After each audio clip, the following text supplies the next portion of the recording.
Okay, so for the thoracic extension, you're going to use a bench, about a 5 kilogram weight. And what we're going to do here is we're going to open the upper thoracic area with the overhead archetype. So you're going to place the upper shoulders onto the bench. You're going to hold the arm up above your head. So it's pretty important when you're holding this top position that you scoop your pelvis up and under.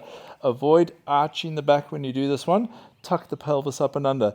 So hold the dumbbell at the side, and then when you lower down, avoid your lower back arching like that. Don't arch your lower back. I want you to scoop your pelvis up and under, reach your arms up overhead, and keep that pelvic tilt.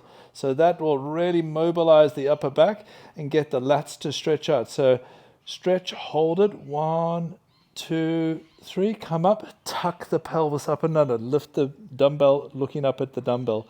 Reach up, reach your shoulders, so push your shoulders up, protract the shoulder blades, reach the shoulders overhead, tuck the pelvis up and under, feel the maximal stretch of the weight, pull in your arms over, lock your elbows, pelvis tucked up and under, 1, 2, 3, pull back up. So we're going to do 10 repetitions, and then on the 10th repetition, you're going to hold it in that maximal stretch for 10 seconds. Okay, so for the seated shoulder dislocation, we're stretching out the internal rotators of the shoulder, so the pectoral and the deltoid area. You're also getting a really good stretch out through the bicep area and the forearms. So what you're going to do is bring the pole up above your head. Now you're sitting down, so you're avoiding your lower back arching. This time I want you to flex your lower back, tuck your pelvis up and under, reach the pole up as high up as you can, reach it as wide as you need to, stretch the arms up over the back of the head, take the pole down as far back as you can go. Your goal is to get all the way down. Push the pole up, reach it up, reach to the top. Reset by pushing the arms up above your head, tuck your pelvis up and under, and reach up over to the back. Go down as far down as you can go, and then reach it back up again. On the 10th repetition, you're going to hold it in that maximal stretch at the back. Hold that for 10 seconds, and then repeat that for the sets that's required. Okay, so for the seated rotation, again, we're having the hips sitting down on the bench to lock the pelvis in, so you can't compensate in your hips when you're rotating around. So you're going to bring the pole behind your back, wedge your forearms up onto the pole, row it down. Don't let those elbows flare up like that and round the shoulders. Push the elbows down, chest up, tuck the pelvis. And what you're going to do is you're going to rotate over. You're going to look as far as you can go. Pick out your point. 1, 2, 3. Come back to the center. Move to the other side. Reach over as far as you can go. Pick out your point. 2, 2, 3. Come back to the center, and then remember where you were and try go a little bit deeper onto that one. 3, 2, 3. And again on the other side, go a little bit deeper. And each time you go deeper and deeper and deeper. So you're going to do 10 reps in total. Okay, so for this stretch here, we're going to have the rings just adjusted above the head, and then you're going to sit down. So there's 2 variations of this stretch. The first variation is the easier variation, and all you need to do here is lean forward. You see, I'm just on my knees here, and I've got my pelvis tucked up and under, and I'm just leaning with my knees as far forward as I can go. What I'm going to do to progress it is tuck my toes under and squeeze the butt real tight and push forward. Now remember, you must keep your butt tight at all times, or else you'll hurt in the lower back. If your butt's not tight, your lower back is going to overextend and you're going to pinch the nerves in your lower back. So again, brace your butt, yeah? Lock out, press as forward as you can go, and you're going to hold the stretch for a minimum of 10 seconds, and you're going to build it up to a 30-second hold. Okay, so for the pullover stretch, you're going to use a pole again. You're going to have your palms facing back, and then you're going to take a wideish stance.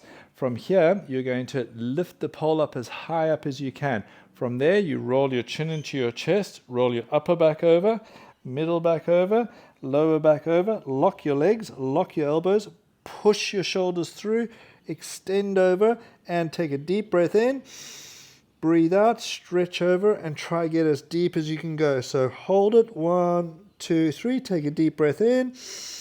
Breathe out, stretch a bit deeper, 2, 2, 3. So you're going to do 10 reps. On the 10th rep, you're going to hold it over as your maximal deepest stretch for 10. Once you've finished with that, you're going to remember to pick up through the lower back. Notice how I keep my chin tucked in. Everything's rolling up nicely and segmented. Up, up, up, up, up, up. Slowly segmenting one disc at a time. And you'll feel really good after this one. Okay, so for the hanging lat stretch, we're going to sit down again, push forward, twist out to the side, bring the outside leg over, the inside leg goes stretching out, and you're pushing laterally, driving the shoulder over to the side. So you can hold on to this other ring for a little bit of support, but the idea is to get most of the stretch all happening through the lateral side of the body. So you've got the shoulders, the lats, and the hips, and even the iliotibial band stretching out on this one.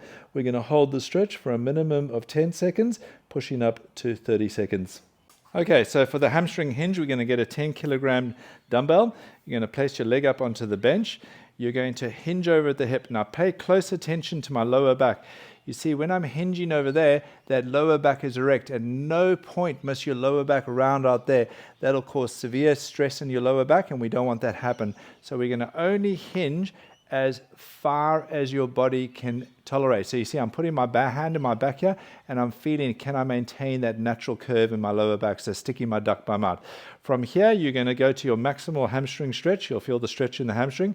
You're going to point your toe, and then you're going to flex the toe up. When you flex the toe up, you're going to feel a significant increase of the stretch in the hamstring, specifically behind the knee. And then you're going to point the toe and flex the toe. Pause, 1, 2, 3, point, flex, 2, 2, 3, point. And you're going to do this 10 times. On the 10th repetition, you're going to hold the flex up and hold that maximal stretch out for 10 seconds. You're going to do the same thing on the other leg. Okay, so for the external hip rotators and the hip flexor stretch, we're going to place the leg nice and up onto the bench. Okay, once you're into that position there, you're going to push your hips down as deep as what you can tolerate. You're going to lift your chest up. Don't let yourself fall forward at all. Hold yourself nice and upright. Bend the back knee and press that back leg straight. When you press the back leg straight, don't come up. Try and stay low down. So push the back leg. The intention of pushing the back leg, it doesn't have to be perfectly straight, but there must just be that intention of stretching the back leg out. You'll feel the hip flexor stretch, and you'll feel the glute stretching. Hold it, 1, 2, 3, release down deeper. Push, 2, 2, 3, release deeper. And so you're going to do 10 reps, and then on the 10th rep, you're going to hold it for your maximal stretch for 10 seconds, and then you repeat on the other side.